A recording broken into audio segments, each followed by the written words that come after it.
Sa ngalan samahan, Anak ug Espiritu Santo. Amen.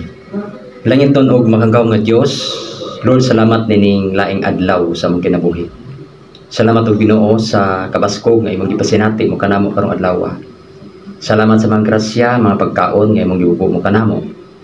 Salamat sa proteksyon mo sa milabay nga kagabion nga kami imong gihatagan og maayong pagpakatulog o nining laing adlaw nga Domingo. Imong adlaw o Dios, salamat sa imong pagpaabot mo kanamo niini. Kining tanaw Dios, among gipasalamatan pinagi ni Kristo Amahan nga imong bugtong anak nga buhi ug hariban kanimo diha sa ikayusa sa Espiritu Santo, Dios hangtod sa kahangturan. Amen. Sa ngalan samahan, Anak ug Espiritu Santo. Amen. Maison, kumusta? O mayong adlaw nga Domingo na usab kanatong tanan. Sa gihapon kini inyong isuod, Brother Derio Tagailo, Catholic Faith Defender sa St. Disungkalan Chapter. Upambit na sab kaninyo magsuon sa mga doktrina sa ato nga simbahan aron kita mga Katoliko mamahimong matuod nga Kristiyano pinagi sa pagsunod sa mga pagtulunan sa Dios nga gipihal sa iya nga simbahan. So magsuon sa dipatampadayon nining ato ang topiko karon, ato pagtibaya sa ato ang obispo bisya papit-oy nga kanunay natong nagdasig nga magpadayon ta diha sa atong luwig sa pagtuo aron makabutas pantaran sa kaluwasan. Kay matudpad sa atong Ginoo nga gisulat ni San Mateo sa iyahang kapitulo 10 bersikulo 22 nga kadto lamang mulahutay sa katapusan mao ra may mamaluwas. So inapunta nga kita mga Katoliko magugdang sa atong pagtuo nya ato ning hibaluan og labos sa tanan ato ni kinabuhi. Usab atong itimbaya no ang atong spiritual director si Father Darwin Gitgano nga kanunay usab nagsuporta nato, kanunay nag-agda nato nga mapadayon ta diha sa atong pagpawali, diha sa ato ang pagkinabuhi, diha sa pagsangyaw sa pulong sa Dios uban ang gugma o labaw sa tanan ato gyud kining kinabuhi kay mao kani ang kabut sa Ginoo. Kay ang Dios matud pa ni Santiago nga dili lamang ang Dios o dinhi sa San Juan 3:18 ang Dios dili mo malipay sa pulong lamang kundi sa mga buhat usab. So mayson ang topic niya akong ihatag kaninyo karon kining may tungod sa mga bertud, mga bertudis.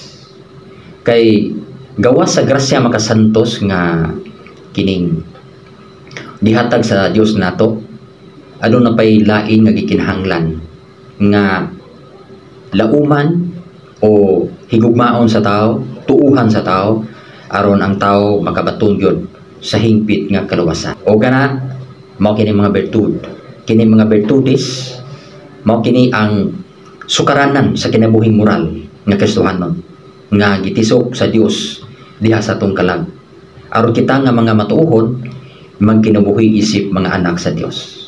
Mao kini ang panudlo mangisuon sa Batakang Balaod sa Santa Iglesia, ang Catechism of the Catholic Church sa paragraph 1813. Nga kining bertud gitisok na sa Dios diha sa atong kalag aron mosalig kita sa presensya sa Dios pinagi sa lihok diha sa Espiritu Santo.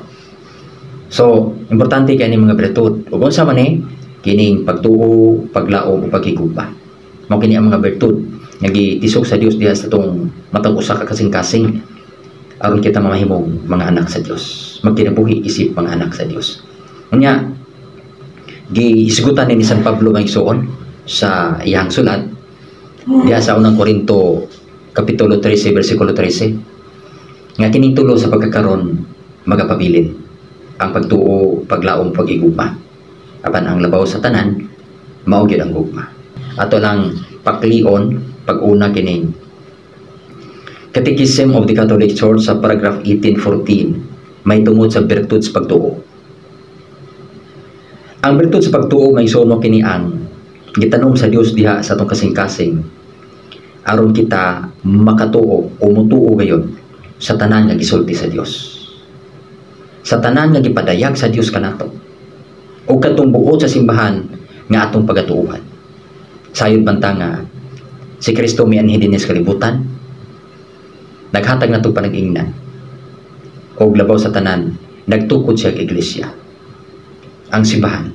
Unsa may purpose niya na aron mo'y magiya ka nato, ang simbahan mo'y musangyaw ka nato aron ang tanan nga mga pagtulunan sa Dios ato madungog. Kay giklaro man ni San Pablo sa Efeso 3:10 nga ang mga kagamhanan, no, makabahibalo sa pulong sa Dios pinaagi sa simbahan. So ang purpose sa atong Ginoo sa pagtukod niya iglesia dinhi sa yuta aron mo'y mogiya sa mga matuohon, mo'y mo santo sa mga matuohon, o mo'y motudlo sa mga matuohon. Mao nga sa dayon ang saka ni Kristo dito sa langit ningon siya panlakaw kamo sa tibuok kalibutan. Kasi yang gingnan, the church. Matoy pa ni Kristo tudloi sila sa tanan nga kung gitudlo kaninyo. O bunyagi sila sa ngalan samahan sa anak o sa Espiritu Santo. So mo na ang kining purpose nganong gitukod ni Kristo ang iglesia aron niya mga pulong anha niya ipiyal, anha niya ibilin o kani o ang simbahan maoy mo sangyon ini diha sa mga buhat sa mga apostoles sa 13:46-47 aron ang tanan nga mensahe sa atong Ginoo maabot ngadto sa kinatumian siyota. Mao nga perting importantiha maigsuon ang simbahan. Kung unsa man ang simbahan na dili na simbahan nga tukod lamang tao, kung dili ka na yung simbahan nga gitukod sa atong Ginoo. Kay di man makaluwas ng simbahan nga gitukod og tao. Kay naman ang Salmo 127:1, kawang lamang ang kahago sa katao magtukod og balay. Meaning iglesia. Kay di man siya makaluwas. O kanang balaya mao ang iglesia unang Timoteo 3:15. Nga ang simbahan sa matuod nga Dios haligi sukaranan sa kamatuoran. Mga ang sukaranan sa kamatuoran mao ang simbahan. Mga pangitaon yun nato ang matuod nga simbahan kay anaa diha ang sukaranan sa kamatuoran makaluwas. Now, unsa ang mga gipanulti sa Ginoo o kini gipadayag sa atong simbahan o diha sa balang kasulatan? Mga kamatuoran, mga saad o mga sugo. Naon sa may atong kakuhan nining tanan nga mga kamatuoran ning gisulti sa Dios pinaagi sa simbahan. Way lain ang atong tahas o kakuhan mao ang pagdawat ini. Kay kung dili ka mo dawat sa kamatuoran, nan dili gyud ta mamaluwas. So importante nato hibaluan nato unsa ang mga kamatuoran gisulti sa Dios, gipadayag diha sa iyang iglesia aron kita makabaton sa tinuod nga pulong sa Dios. So natural kung ato nang dawaton maluwas ta. Unya kining mga saad sa Ginoo unsa may atong kakuhan kung ato mahibaluan ang iyang mga saad, siyempre ato kining pagalauman, no? Kay ato pa ni San Pablo sa 8:24 sa Roma, lauman pabaday nimo og imo nang nadawat. Sa tupa nga kanunay tang maglaom, dili ta maglaom sa tong kagalingon. Kun lauman nato ang mga saad sa Ginoo, o unsa man ay mga saad sa Ginoo, ang kinabuhing dayon. Unsa man natong paggiha makabot ang kinabuhing dayon kung magsunod ta diha sa mga sugo. Mulaom ta ni ana aron madawat nato na. So ang kaluwasan future ato nang lauman. Unya samtang nagpaabot ta manlimbasog ta diha sa atong pagluwig sa pagtuo. Now, kining mga kamatuoran, tuuhan, kining mga saad atong lauman o kining mga sugo unsa man ang dako natong kakuhan ini nga tumano nato ang iyang mga sugo, no? Matod pa ni San Juan, kung higugma kamo kanako, tumana ang mga sugo. No, giklaro man na ni San Juan sa iyang sulat 14:12, 14:15 sa iyang sa sulat ni San Juan nga kung higugma ta sa Ginoo maningbasog ta tuman gyud ta sa iyang masugo. So mo na gikinahanglan nato, mo na atong kakuhan nga atong lauman ang mga saad, tuuhan nato ang iyang mga gipanulti o atong sundon ang iyang mga sugo, mga balaod. Karon doon na rabay sala batok sa pagtuo mga isuon. No? Mo ni ang makayud-yud usab nato nga mahilayo ta kay kini lagi Satanas 1 Pedro 5:8. Kanunay may panina ninguha nga kita mahilayo sa Ginoo. Mga usahay tungod sa kahuyang sa tao, maganoy ta mo diskaril ta diha sa pagtuo. Unya gihatagan na ba ta og kining pahimangno ani ni San Lucas sa iyang sulat sa 18:8 nga inibalik taon niya sa anak sa tao makakaplag papakahan o pagtuo ang iyang o pagtuo ang Dios sa iyang katawhan sa iya na niyang pagbalik.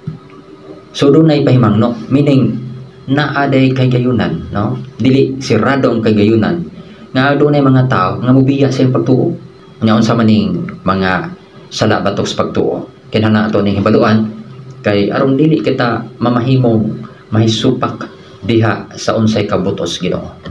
Unang sala batok sa pagtuo may ison kining heresy. Kana bang unbelief in at least one article of the Catholic faith.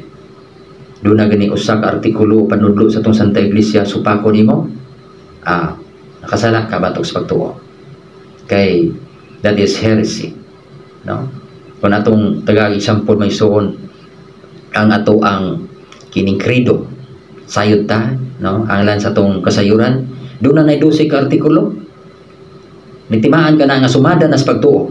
O ka kanang 12 ka artikulo sa credo nato nga kanunay natong gi-recite aron matanom sa tong una, matagsimba nato. Nagsukad ka na sa mga apostoles. From the 12 apostles, sumada na sa tong pagtuo. Mo na ang tanan natong pagtuo nagasukad gyud niya ng credo. Mo nang kanunay nato nang i-recite diha sa Santos nga Misa aron matanom diha sa tong huna nga ang atong pagtuong Katoliko naggikan gyud ni Kristo ug sa mga apostoles. So unbelief in at least one article of the Catholic faith, heresy. Panitan mo simba ka pero dili lang gyud ka mangumpisan. Sala na batok sa pagtuo. Kay doon na kay gisupak. Heresy ka na. No? O niya, ikaduha nga sala batok sa pagtuo kining schism. No? Kana bang di ka mo dawat sa otoridad sa obispo. Sala na. Di ka mo dawat sa otoridad sa Santo Papa. That is schism. Sin against faith. So bantayan na to na. O niya, labos sa tanan kining apostata, mitalikod yung kasing pagtuong Katoliko. No, dili na ka Katoliko. Sa una Katoliko ka. Apostate, pagtalikod na. No? So kinahanglan nga dili ta mo talikod sa tong pagtuo kay nga no, that is sin against faith. So kinahanglan magpabilin ta sa tiunay nga matuod nga simbahan gituko sa tong Ginoo. Kay kung mubiya ka niya na, mibiya ka sa kamatuoran. Unya ang kamatuoran maghatag ra banto kagawasan. Juan 8:31-32. Unya usa may dangatan sa tawo mosupak sa kamatuoran, matud pang San Pablo 2 Tesalonica 2:10, sila mga laglag kay wa man nila dawatang kamatuoran makaluwas unta kanila. So kinahanglan pabilin ta, dili ta mo talikod. Kay mo talikod ka, anti-Kristo ka. Una Juan 2:18-19. Matud pa ni San Juan, kining mga tawhana dili gyud tinuod sakop nato. Kaya kung sila ato pang kauban, magpabilin na ta sila kanato, apan namiyan sila. Aron dili sila, aron maila sila nga dili kauban nato, anti-Kristo. Bias pagtuo. So kinahanglan pabilin ta. Nga kining kaupat nga sala batok sa pagtuo may suod kining indifferentism. Indifferentismo sa man believe that all religion are equal. Sa kapag tuo nga nagtuo siya nga ang tanang relihiyon parihara, no sir, dili na siya parihara. Kay lahi ang tinukod og tao, tinukod sa Dios. Kung doon ay taong magtukod og iya-iyarang relihiyon tungod kay suhito sa Biblia, gikumpetensiyaan niya ang Ginoo. Nga makaluwas ba ng relihiyon na dili? 14:9 sa Jeremias, nga bisan sa imong kagamahanan o kakusgan nagkurog ka man kay ikaw di makaluwas. Kana lang ang relihiyon og tao, itukod og tao, di gyud makaluwas. Ikumpetensiyaan niya ang Ginoo na dili siya maluwas. Kaya naa na may iglesia nga mutukod pa maglain. Ang ato ang kakuhan pasakop lang ta, di kay maglain ta. So mao na mga isuno ang sala batok sa pagtuo. Niari ta si kaduha. Kining bertud sa paglaom unsa man ni? Lauman nato ang gisaad sa Ginoo. No? Panudo sa tong simbahan 1817 giingon ang paglaom mao ang Dios ng bertud nga pinaagi nini atong gitinguha ang gingharian sa langit ug ang kinabuhing dayon nga mao ang atong kalipay. Nga tunarbay babagan. Unsa man ning sala batok sa paglaom nga ang tao maingon nga siya rin makaluwas sa kagulingon. Dili pwede na. Lauman na to ang grasya sa Ginoo nga mo'y muluwas na to dili kay narabay mga prinsipyo tao nga ang iya ra kung kagulingon may makaluwas niya. Walay lang makaluwas na bro ang kagulingon. No. Sa may gingon na Kristo, kung wala kay grasya, bulag ka kanako. Wala mo'y mahimo kung wala ako diha kaninyo. Sa Juan 15:5. So, lauman na to ang panabang sa Dios. Lauman na to ang langit. Dili kay kita rin makaluwas sa itong kagalingon without the grace of God, sayop na. Ano yung kaduha, nga sala batok sa paglaom, nga doon mga tao maghunahuna nga bisag dili sila maghinulsol, bisag magbuhat og dautan, luwas gihapon. Kay ngano matud pa nila ang Ginoo magiluloy-on, ang kaluoy sa Ginoo tupong sa gahom. So tungod kay magiluloy-on ang Ginoo, bisag makasasala luwason niya. No, sa may ingon ni ya sa buhat sa mga apostoles, hinulsulan yung mga sala ug balik sa Dios. Dawata ang inyong pagkamasalaypon o pasayloon ka mas Ginoo. Dili ta angkon sa itong pagkamakasasala, asa may pasaylo mahimo na to ana. No? Kung dili ta mo dawat, mapataw nga sa 2:35 sa Jeremias, ningon si propeta Jeremias, dili malipay ang Dios so sa katawo nga dili mo angkon sa iyang pagkamakasasala. Wa may paghinulsol dili ta mangkon mo nga ang paghinulsol mabatunan na kung ikaw mo dawat maangkon sa iyong mga sala. Dili kay mapasaylo ka sa Ginoo bisan wa ka maghinulsol. Sala na batok sa paglao. Ayo la umi nga pasayloon ka sa Ginoo bisan naa naglungan kas kini kadautan. No. Magsalig ka sa kaluoy sa Ginoo, naabay hustisya ang Ginoo. Hukman ka pinaagi sa iyang balaod, hustisya. So di ta magsalig mo na sala batok sa paglao nga kini ang maluwas nimo ang imong kaugalingon sa imong kaugalingon ng kusog, luwason nimo ang kaugalingon, di na mahitabo. 49 sa Salmo, bersikulo 7a, dili ta makaluwas sa atong kaugalingon kusog, wala ta makaluwas sa imong kaugalingon. Unang Timoteo 2:4, tinuod ng Dios gusto ang tanan maluwas, pero naay pag-abag nato. Dili pwede nga kining watay paninguha, maluwas lang Ginoo nimo. Tinuod mo na tinguha sa Dios nga luwason tang tanan. Yes, pero naay pandimbasog nato, naay ato ang kakuhan. No? Magunsa man kon ang Dios gusto mo luwas nimo nato, niya kita mismo dili maninguha nga maluwas ta. No? Pagbuhat sa Dios sa tao, gigamaan man ta niya kining free will. Pagpili unsang maayong dautan. Kung pilion sa taong dautan, respetuan na sa Ginoo, tagdo na kay mo man imong desisyon. So, nasininutan ta tungod na sa tuang pagpili sa dili maayo. So may sunod ta sa tulo katapusan kining bertud sa gugma. Kung sa maning bertud sa gugma, ang gugma maong suon, no? Mao kini ang Dios non nga bertud nga pinaagi niini atong higugma ang Dios labaw sa tanan ug ang atong isig ka tao. So unsa ning gugma? Mao kini ang labing importanteng subos Ginoo. Higugma ang Dios labaw sa tanan o higugma ang imong isig ka tao. Ngano man day dili apilon ang tao bro kay may mga tao nga usahay kontrahan ta ba. So pungot sa ta. So dili na. Tungod kay ang gusto sa Ginoo kinahanglan naa gyud ang duha. Kung ikaw nahigugma sa Dios, kinahanglan apilon nato ang isig ka tao.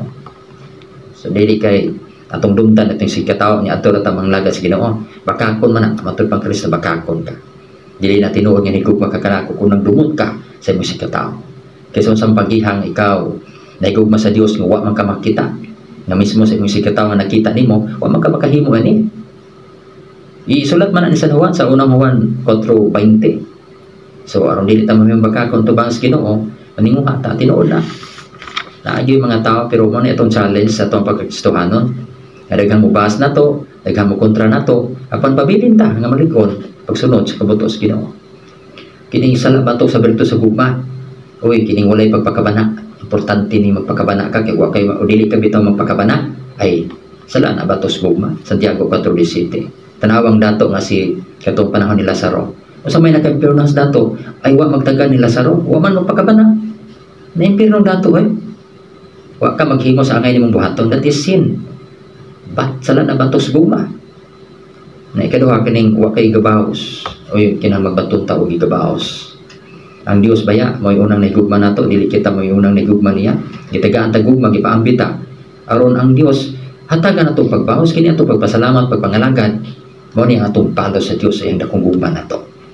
Kini atong kaayo nga atong ipaambit sa uban. Gihatag ni sa Dios nato, so kinahanglan sad nato ning batunan. So kinahanglan magbaton tag igabaos, no. Ikatulong sa labatos gugma kining kabugnaw. Uy, di na ka ganahan.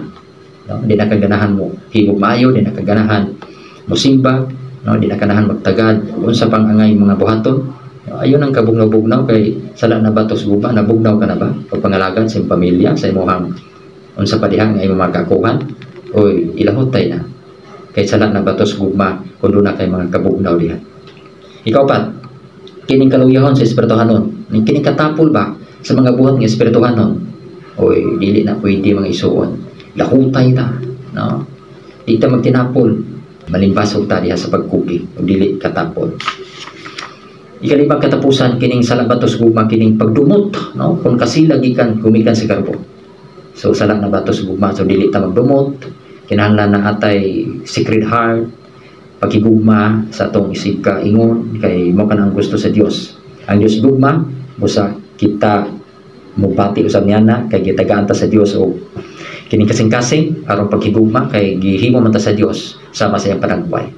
Matod pa ni San Juan nga ang magdumot sa iyang isig ka tawo nagpabiling gihapon diha sa kangit niya tuwa ni ang kahayag. Si Kristo ang kahayag na ana gipadayag sa Dios dinhi sa kining kalibutan, no? Siya ang pulong nga nahimong tao o nagdala og kahayag 8:12 sa San Juan. So nakita nato ang kahayag ni Kristo, nakaibaw na ta unsang maayog daotan, unsa ang angay buhaton og dili. Unya matud pa kung ikaw nagdumot, nagyapon nimo ang pagdumot sa imong sikataw, matud pa dinhi nagpabiling ka gyapon sa kangit-ngit. Balik ko nako, theological virtue, pagtuo paglaom pagigugma, kinahanglan ato nang batunan may suon aron sa ingon ang Dios mahimuod nato o madangat nato ang pantalan sa kaluwasan inang panahon na sa paghukom sa Dios nato. So may so nakabsa man ta sa oras, so ako mingon kaninyo, salamat sa inyong pagpaminaw. Sa gihapon ako mag-agda kaninyo nining maong gihapong istasyon ang tingog sa matulog simbahan matag alas 8:30 nato sa alas 9 sa buntag dinhi lamang mabati gyud nato sa DYRD station ang Kasaligan. So may suon God bless atong tanan ug once again happy Sunday. Sa nasamahan, Anak ug Espiritu Santo. Amen.